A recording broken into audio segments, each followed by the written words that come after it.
The genesis of this conference began when I had a conversation with a member of this panel.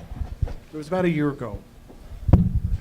Ann and I had been talking outside in the parking lot when she found out that I had assigned my students Elie Wiesel's book, Night, in preparation for a visit to Dachau concentration camp. And what she told me really stunned me, and perhaps she will share in greater detail what her story is, but that her mother had never spoken of the Holocaust and her experience in it until she discovered the book in her bedroom one day. And it reminded me of something that I had just read in Wiesel's book probably the night before. And that is that if we don't remember the dead, it is akin to killing them a second time.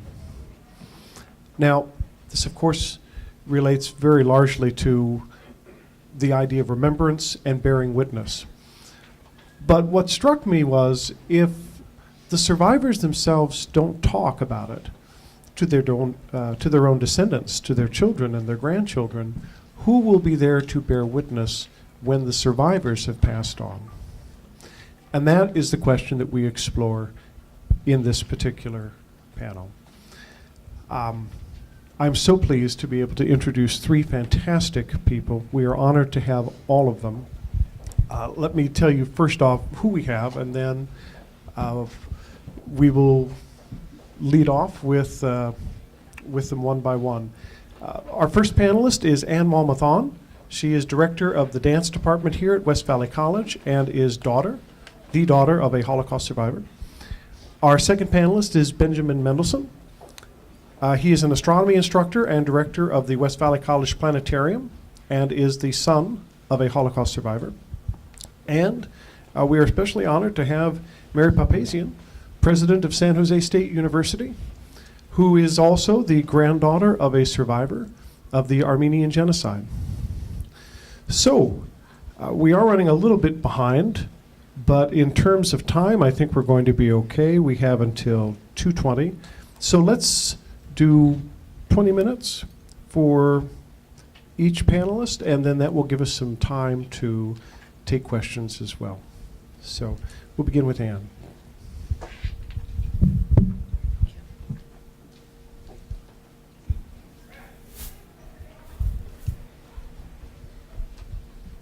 Can you hear me fine? Yes? Great.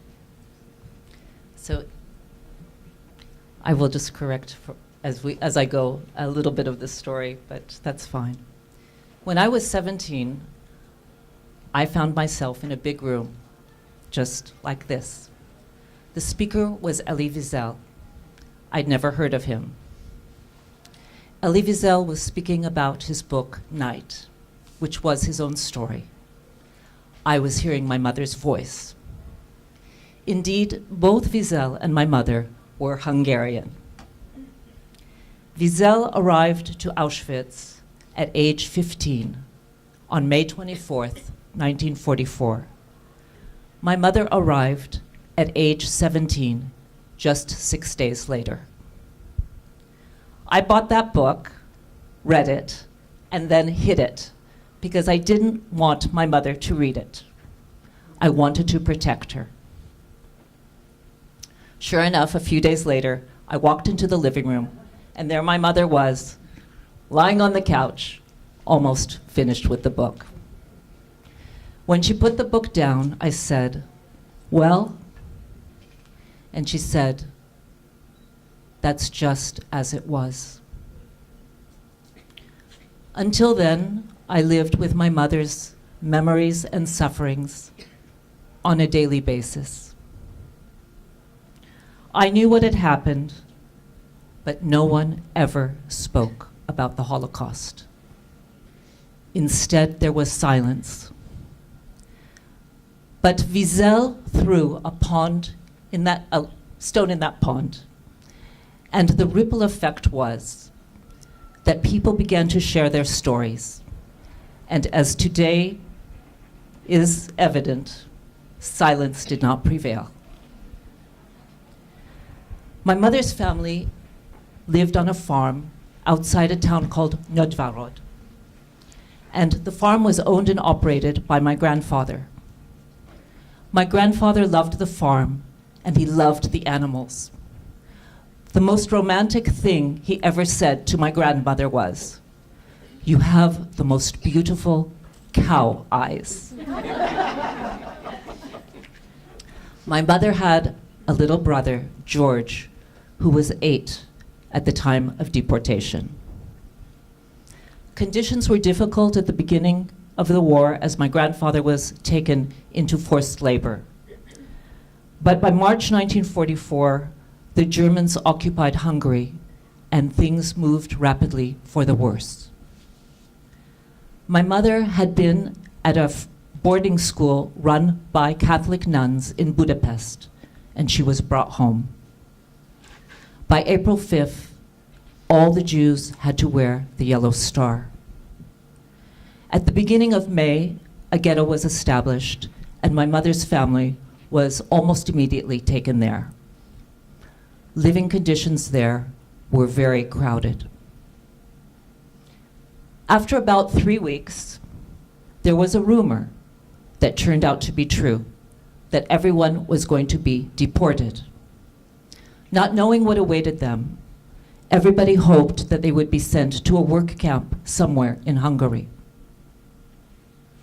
Most important, though, they were told that families would not be separated. Wartime lies.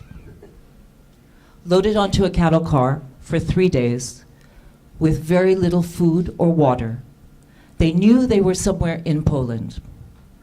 And then the train stopped at Auschwitz. My grandfather and others had regularly listened to the BBC News, but nobody knew the name Auschwitz. Everyone was soon herded onto the selection platform. My grandfather took little George to the men's line, but he quickly returned and told my grandmother that he was told that children have to stay with their mother. The infamous Joseph Mengele was there giving direction, and he looked at my grandmother and asked her her age. 40, she said. She had turned 40 in the train. And then he looked at little George and he said, go to the left. And my mother was told to go to the right. As my mother was walking away, ready to cry at being separated from her mother, she thought of her little brother and she said to herself, he needs her more. At that time, nobody knew what selection meant, that those who were sent to the left went directly to the gas chambers. My mother and the women on the right were led to the showers, where they had to give up all their clothing except for their shoes. While they waited completely naked for what was to happen next, their heads were shaved completely bald. On the way out, they were given 2 ragtag pieces of clothing. My mother was given a man's pajama top and underpants. Just when my mother was really ready to dissolve into tears, she felt a hand on her shoulder. It was Gigi, her second cousin, who was there with her good friend. The 3 managed to stay together throughout. My mother was in Barrack 18, which held 1,000 women. When my mother and Gigi approached the barrack, Miri, the barrack leader, greeted them saying, "You come in the door, but you go out the chimney."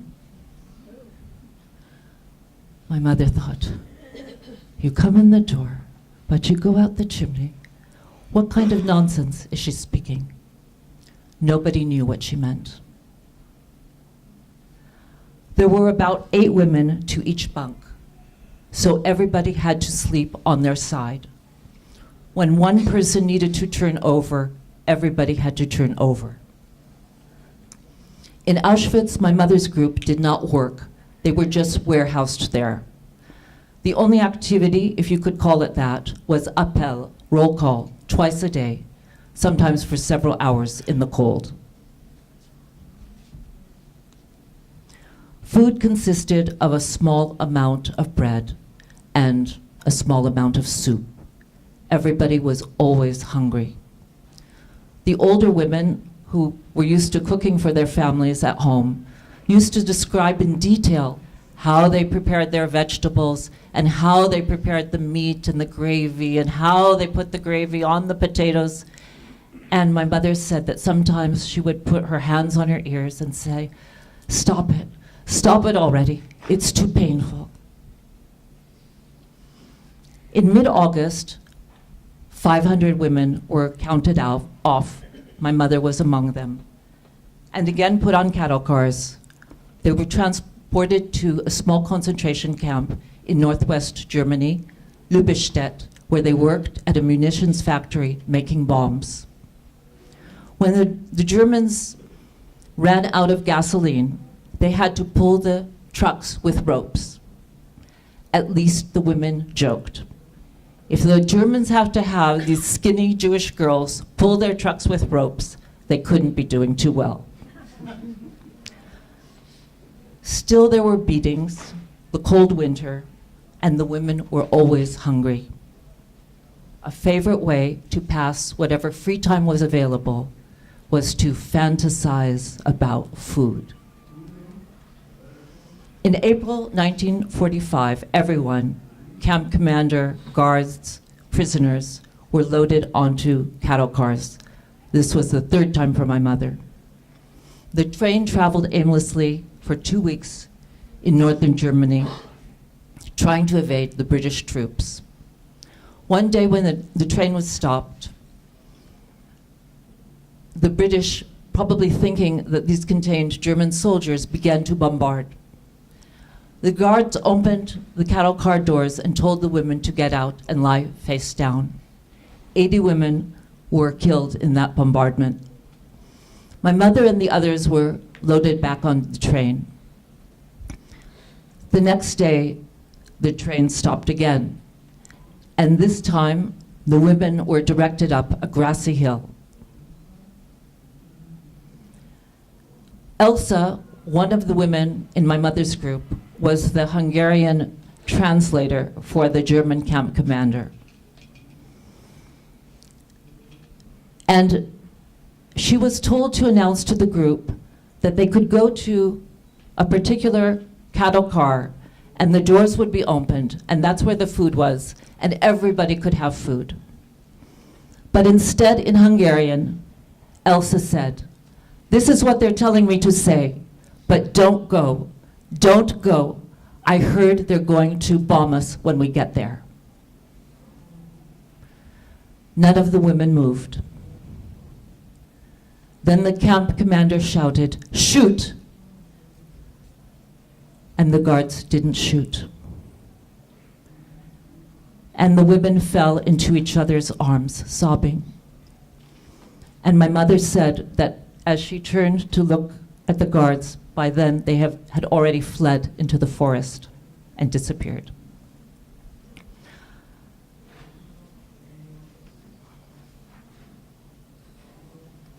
Thus, my mother was freed on May 2nd, 1945, just 6 days before liberation. She was 5'6" and weighed 80 pounds. My grandfather almost made it. He had been sent to Mauthausen, but he died of typhus just a few days before liberation. Eventually, I also want to say that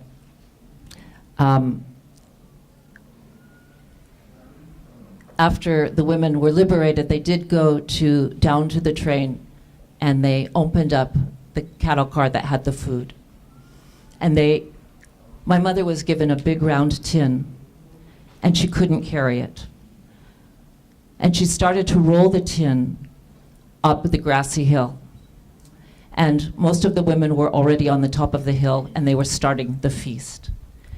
And they were yelling at her, come on already. That's where the good spread is for our bread, come on." And my mother was really struggling. And when the tin was open, it turned out to be horseradish. And I might mention that, ironically, in the Passover meal, horseradish often is used as a symbol for the harshness and bitterness of the slavery the Hebrews endured when they were slaves in Egypt. Eventually, my mother went back to her hometown, but only one good friend survived. Nobody could stay there. My mother crossed the border into Austria illegally and eventually was sponsored by a distant relative from California. There she met my American-born father, went to Long Beach State and then UCLA, and she became a teacher. When she retired, she became a survivor speaker at the Museum of Tolerance in Los Angeles, where she volunteered for 23 years. A year after my mother passed away, my father and I went to the Museum of Tolerance in Los Angeles, which I highly recommend to go visit. I realized that there was a spiral ramp with a picture, or several pictures, of other survivor speakers. I actually started to recognize some of my mother's friends.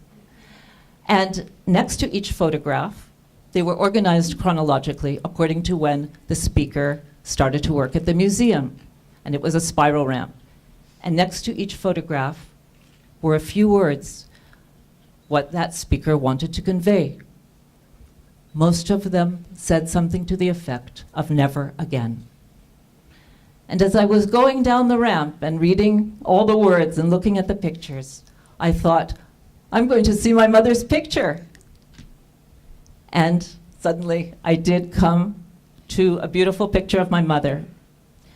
But as I was walking, I was wondering, I wonder what my mother will say, because those words just didn't sound like her. And then I leaned forward to see what she had said. And her words were, I always acted as if my mother and father could see me.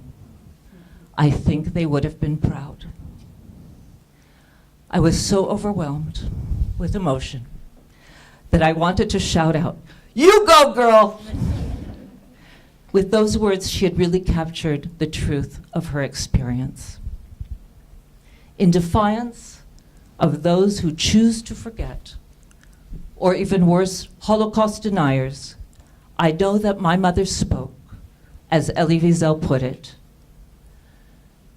to gather a smile here and there, a tear here and there, a word here and there, and thus justify the faith placed in you so long ago by so many victims. I want to very quickly share a different story, but one that connects in my own life. In the spring of 1944, when my mother was in Auschwitz, Sarla Vitanai, the woman who was to become my mentor in Israel, she was in Israel, then British Mandate Palestine, preparing with other women a big dance festival, the Dahlia Dance Festival, where people would come from all over the land to join hands, to share the beauty of each other's heritage, and to dance. But one day officials came to dissuade this group from holding the event, saying, given the news that they were already hearing of the horrors happening in Europe, holding a dance festival would not be in good taste, and they should not do it. But their defiant reply was, Dafka now. Dafka can be translated as in spite of. And they quoted the philosopher A.D. Gordon, who said, if the whole world beats me and attacks me, I will Dafka burst out in dance.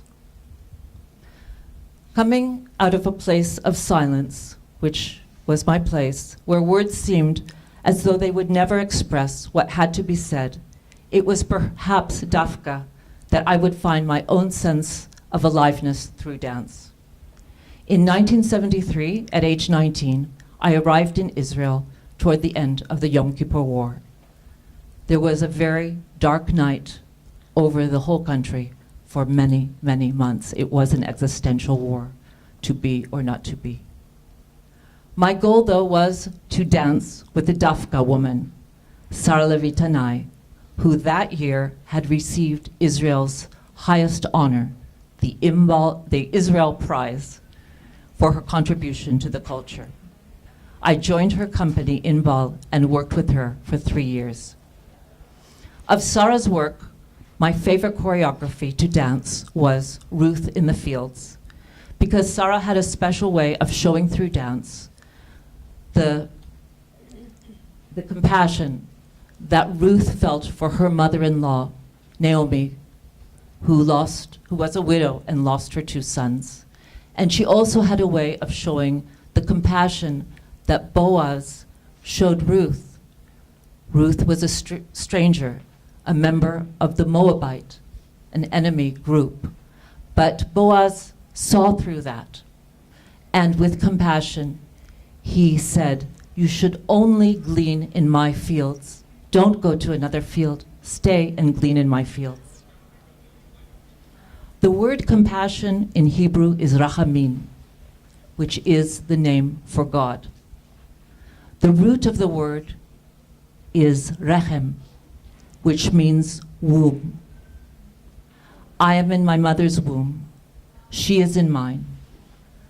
I am in your womb. You are in mine. What concerns you is relevant to me.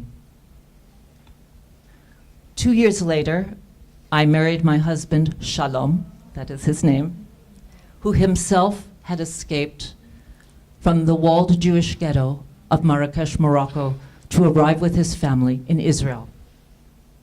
2 weeks ago, our family, like many families, celebrated Passover, where we were challenged to enter into the story of coming out of Egypt, where we were strangers in a strange land and also slaves. More than any other commandment, the Torah teaches that one needs to take care of the stranger, the widow, the orphan, the other. We need to know how it feels, as if we were there ourselves. This requires us to remember and to hold up lanterns against a terrible night. Thank you.